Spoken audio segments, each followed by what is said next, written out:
I never had a hip hop audience though. No? And I was never considered R&B. I think honestly, and I love you, it was radio that has to brand you to get you and give you a title in order to put you on to Very play true. you. And at the end of the day, Very people who listen to me could care less what you call me. Well, I was gonna also You know what I mean? Like, also it's eventually. because I'm black. If I wasn't black, what would you call it? If Yeah. I could sing the same exact songs, and you'd have to call it pop music. They couldn't call it R&B Exactly. or hip hop. And it's just like, I don't care. I mean, I take it. I am black, and I'm happy to be so. And I do love hip hop, and I love R&B. So I really never cared what they called it. But I mean, you have to acknowledge why they're calling it that. Hi lovely people, welcome back to my channel. Aside from all of the discourse surrounding the Kendrick Lamar and Drake feud that is ongoing, another debate that was circulating around the platform X, formerly known as Twitter, the last few days, is the deliberation on whether SZA makes R&B music or not, and if she is seen as an R&B artist. This debate, which is upsetting a lot of people online, stemmed from SZA's recent cover story with Days magazine.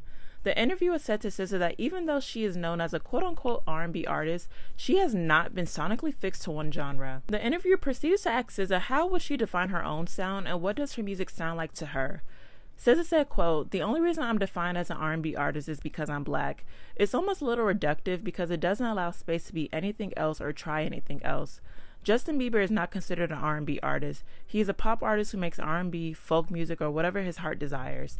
I simply just want to be allowed the same opportunity to make whatever I want without a label, without it being based on the color of my skin, or the crew I run with, or the beats that I choose. I want F2F to be seen as what it is. I want Nobody Gets Me to be seen as what it is. I want Kill Bill to seen as what it is. At the same time, it's nothing to get bent out of shape about because it's just how people are processing you, as long as I don't process myself that way. I don't necessarily box myself into anything. I'm just trying to make music, trying to vibe out and enjoy the experience." SZA went on to expound on how odd it is for up-and-coming black female artists to be automatically labeled as R&B by saying, "It's so strange. Once we're dead and gone, there will still be work to do in terms of how we're seen in the world as black women and who we are allowed to be seen as, the multifacetedness and all of our spectrums of expression. I think humanity will be constantly unfolding itself, and we will be showing each other who we are beyond the reductive labels our brains are regurgitating, from whatever we saw on the internet or learned in college or at home through socialization. We'll get beyond that, and that's just part of being human. I'm down to be human." When I first read this headline, I knew I had to read the full article for context, but even then, I knew there would be people on social media who would strongly object to SZA's statements. I saw a tweet that said, "People are intentionally missing her point as if black artists haven't been complaining for years about being confined to R&B, hip-hop because of their blackness." And another tweet that said, "Seeing your classification as an R&B artist as a reduction as opposed to alternative, which would be an enhancement? R&B can never be lowbrow. Her only departure from R&B is her pronunciation, or lack thereof, and a peculiar voice." And I saw another tweet that said, "I'm tired of all these self-loathing artists that see blackness as limiting and reductive when our ancestors pioneered so much of the music we hear today. SZA's a blues singer and should be proud of the tradition that she comes from." And I saw another tweet that said, "Always disrespecting the genre. You released an R&B album, got nominated for an R&B category at the Grammy, which you clearly submitted to the category and you happily collected the award. You would never see a hip-hop or pop artist do this. How is it reductive to be called an R&B artist?" The last tweet is a point I can agree with, to an extent, because within the past year and a half, SZA has seen significant and historical success with her sophomore album SOS, and more specifically with her heavily R&B leaning single Snooze. The song, also written by Babyface as well as Leon Thomas, broke the record for the most weeks at #1 on the US R&B hip-hop airplay charts at 30 weeks, and most recently won the Grammy for Best R&B Song at this year's award ceremony. I think the main point of contention in this discussion is the fact that SZA used the word reductive, which according to its definition in this context, it means it is considering or presenting something in a simple way, especially a way that is too simple. As opposed to reductive, I would have used the word restrictive in her explanation, in terms of the industry boxing black artists in, because SZA's wording comes across as a categorization of the genre is, as one of the users stated, possibly lowbrow or beneath artists, as they have achieved considerable success with mainstream audiences. I think for the people who are fans of SZA's earlier mixtapes will agree with SZA in terms of her being a genre-less artist and someone whose discography is quite eclectic and alternative, whereas with Control, she definitely drew heavily from indie rock, electronic, R&B, and hip-hop, but her sound still was distinct from R&B purists like a Summer Walker or a Money Long. I think with SOS, SZA knocked every single door down of what song she is capable of creating and how much of an artistic chameleon she is. With songs like F2F, Nobody Gets Me, Smoking on My X-Pac, and Ghost in the Machine, SZA proved once more that she has explored other genres such as rock, country, folk, boom bap, and that is unfair to her artistry to be boxed into one label. Additionally, I think in regards to Grammy Award submissions, it is much easier, for lack of a better word, for a black artist to have a chance at winning in the R&B, progressive, or hip-hop categories, because as we know with the Grammys, the committee has historically racialized categories and incorrectly awarded projects that sonically do not fit the criteria.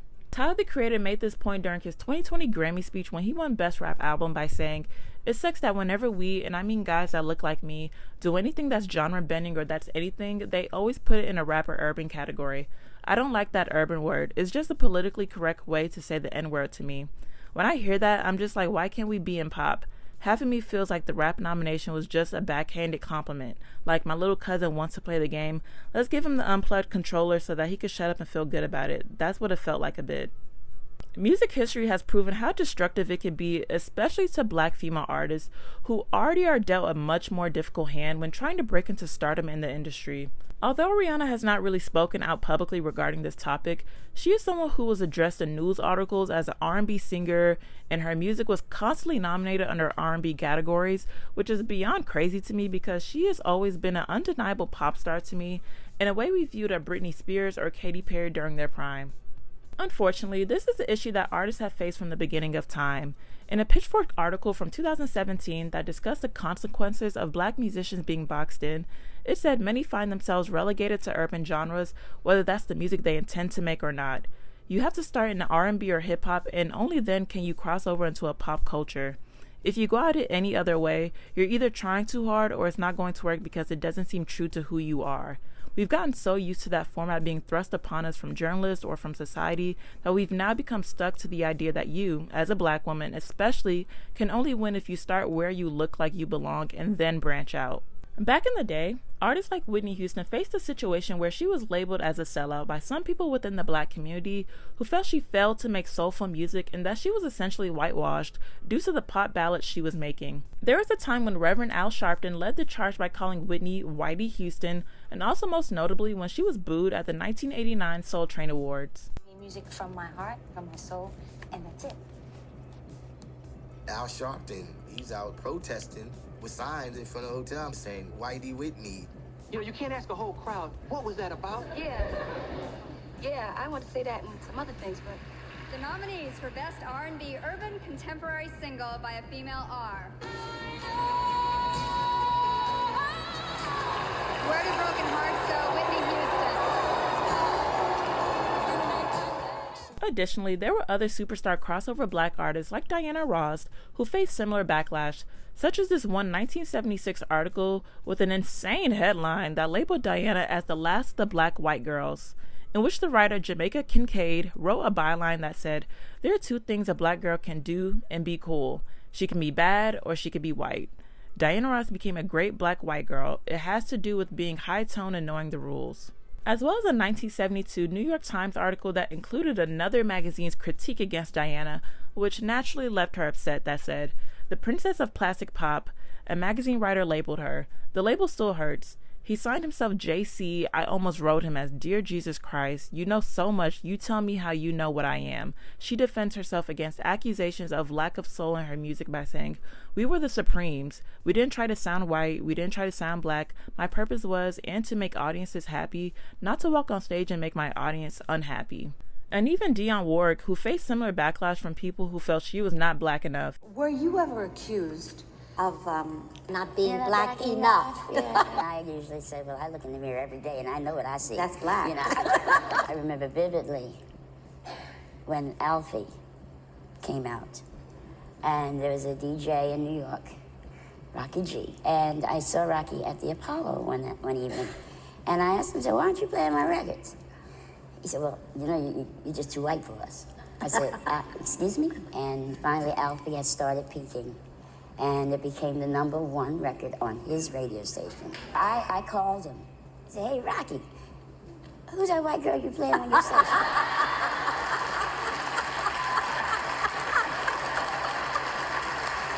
Though these three situations are completely different from SZA's original statements, it shows the hurdles that black women in music had to face when they had crossover appeal and began singing songs that did not fit into the mold of rhythm and blues. It highlights how they fought to create opportunities for women like SZA, Beyonce, Janelle Monáe, or Rihanna to create music that was outside the scope of what women of their complexion usually made. Other artists like FKA Twigs made a similar point back in 2014 when promoting her debut album LP1 when she said, "It's just because I'm mixed race. When I first released music and no one knew what I looked like, I would read comments like, I've never heard anything like this before. It's not in a genre. And then my picture came out 6 months later. Now she's an R&B singer. I share certain sonic threads with classical music. My song preface is like a hymn. So let's talk about that. If I was white and blonde and said I went to church all the time, you would be talking about the choral aspect, but you're not talking about that because I'm a mixed race girl from South London. I love annoying sounds, beats, clicks, ka ka ka ka ka. I don't see anyone else doing that now. It's got loud noises in there. The structures aren't typical. It's relentless. It's like punk. F alternative R&B. The F alternative R&B tidbit was a little much at the end, but I completely get her point because it's a lazy assessment to give her that label when she is making music that sounds nowhere near to what is truly R&B. One of the most famous artists who really opened the doors to alternative R&B and widened the spectrum of an unconventional musical palette that was not explored up until that point would be Frank Ocean. He spoke at great length in 2011 about how he considers himself strictly a singer-songwriter and not an R&B artist, in which he said genres are dated and that the difference between a singer-songwriter and an R&B artist is the former implies versatility and being able to create more than one medium, and the second one is a box. Simple as that. The second one is that's what you do, that's what you are, and that's a little unfair to me because I don't just do that. So I like singer-songwriter because it allows me to move a little bit more freely. He went on to say about genres that I don't think it's accurate anymore because it gives me a dated feel because it's not accurate to how people are feeling music these days. If I'm listening to, give me an artist. If I'm listening to John Mayer, what is that? He's giving me folk sometimes. He's giving me soul sometimes. He's giving me blues sometimes. He's giving me rhythm and blues sometimes. He's giving me a prop structure. So what is that? Is he rock just because he has a guitar? I think that's unfair to him because he's doing a lot of things. When the interviewer said when he first heard Frank's song Novocaine and perceived it to be R&B, Frank said, well, I disagree because I'm about coexistence of ideas. Because when I hear Novocaine, I hear a few things. If you take my vocal off of it, I hear hip-hop. I hear it in the storytelling. I mean, even when you leave my vocal on the record, if you just read the lyric sheet, if you're really talking about R&B, you're talking about everything from Marvin Gaye to Usher. Or Neo, yeah, exactly. And I've never read a lyric sheet from Marvin Gaye to Usher that looks anything like the lyrics on Novocaine or the storytelling on there. And that's because I didn't take that kind of storytelling from R&B. I took it from hip-hop. If you listen to that record and you don't at least give it a little bit of props to hip-hop and what came from that, then you're limiting it. And that's why I always say about the genre thing, because that's what it does.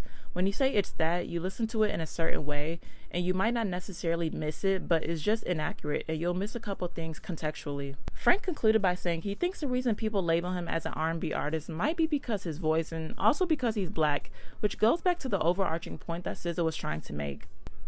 As a final point, SZA mentioned artists like Justin Bieber is not considered an R&B artist, but he is a pop artist who makes R&B records sometimes. Or someone like Ariana who makes a lot of R&B records but is not considered an R&B artist as well. This reminds me of why I think a lot of Ariana fans did not like Sweetener, which I personally think is because her diehard fans were not familiar with Pharrell's R&B influenced productions and that they were caught off guard from how distinct it was from Dangerous Woman, in which I still want justice for her two songs, Let Me Love You and Everyday.